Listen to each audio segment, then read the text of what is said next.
This is the Stewert Hobbies FT that I'll be working on. And for its era, it's a pretty good kit. Fairly well detailed body shell. Did have to glue this panel in here. Had some gaps, so I didn't want it to look like you could reach your hand through it in HO scale. But anyway, if you look here, you can see that there is a mold parting line. We're going to sand that down before we paint it. What I've done is I've made some sanding blocks out of foam and sandpaper, and you can simply, this is foam that has a sticky side to it, and cut it out the size you want, cut a piece of sandpaper to match and stick it on. Makes a pretty good sanding block. So we're going to start trying to get rid of this parting line.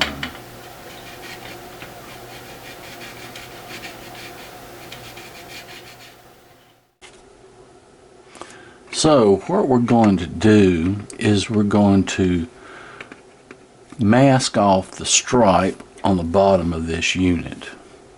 Now, as you can see, the Georgia Northern unit pretty much had the same bottom stripe as the Southern unit, but instead of coming up and around, it just went straight across. So we are going to mask the white area off and then spray the red area. And you can see that it starts just about where, just above this step and back here. So we're going to mask that area. As it turns out, the width of this Tamiya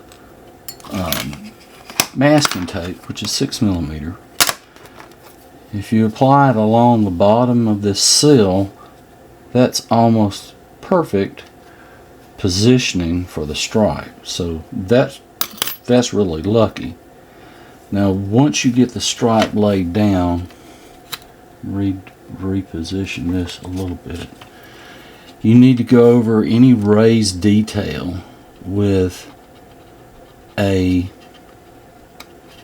toothpick or something to that effect, because otherwise you'll get paint bleed along this raised detail, and that will defeat the purpose of what you're trying to do.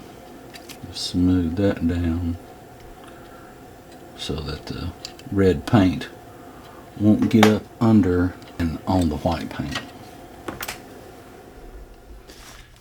As you can see, I've finished striping around the engine, and it's turned out pretty good. The decal is going to go right at the demarcation line here, so there'll be a little leeway there. Let's rub this down a little bit, make sure I don't get any paint bleed. But anyway, I'm going to go ahead and apply the red paint on top, and I'm not going to worry about this area down here, because the rest of this will be masked off and that'll be painted black, so that'll be a different step.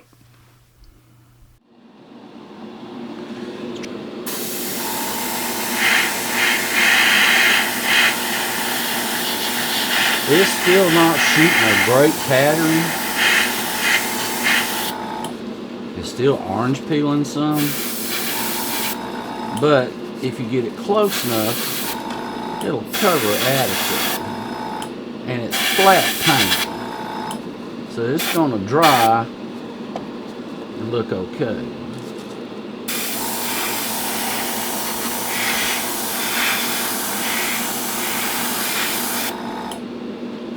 And when I spray, I try to get close enough the paint will appear to be wet. Because then you get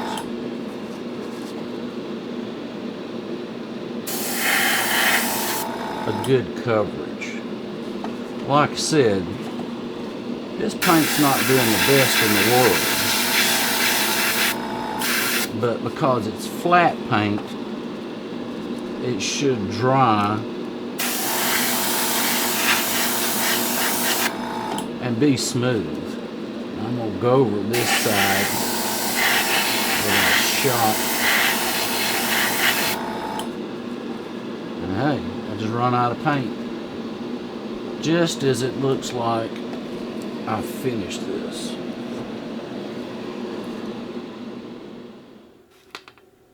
Okay, got this sprayed, and this side, after I used a different airbrush and thinned the paint out a lot, doesn't look so bad. But this side, where I initially started with a water airbrush with a smaller nozzle, is pretty grainy. It might be okay. I will put clear gloss over it to apply the decals, but I think I'm going to try to sand some of this roughness down just a little bit and respray this side, and I'm going to try to do something different with the paint. Let's see what happens. We're just going to try to smooth down some of this roughness. We're not going to take the paint off. We're just going to get the orange peel off and see if that, and then try to reshoot this side, and I'm going to try a different approach to the paint and see what that will do. So let's see what happens. One of the things that you encounter is that you forget what you've learned. Anyway, I've sanded this down some and got rid of some of the orange peel on it. One of the tenets of preparing paint for airbrushing is you start with thinner and add paint until you get the right mixture. The TCP paint was pretty thick. I don't know if it was just old paint or what it was, but by using thinner first and then adding paint till I got the right consistency, I'm able to spray it through my Iwata airbrush, which is a lot easier to clean. So we're going to spray this side and see how that does. Cut on the spray booth.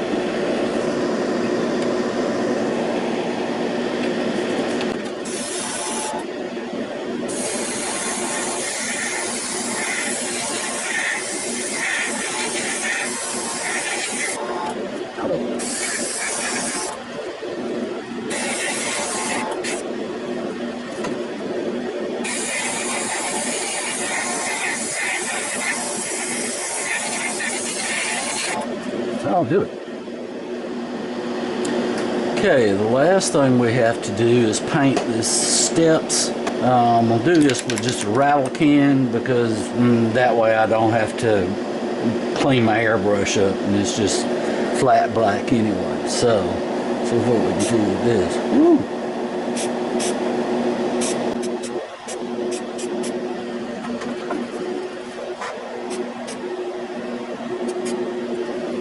This really comes out.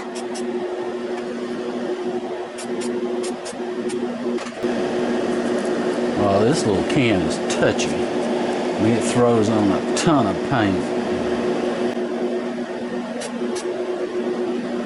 Of course, it's flat black, so it shouldn't be that big a deal. But still, I don't want to gob it all up. Have a big runny mess.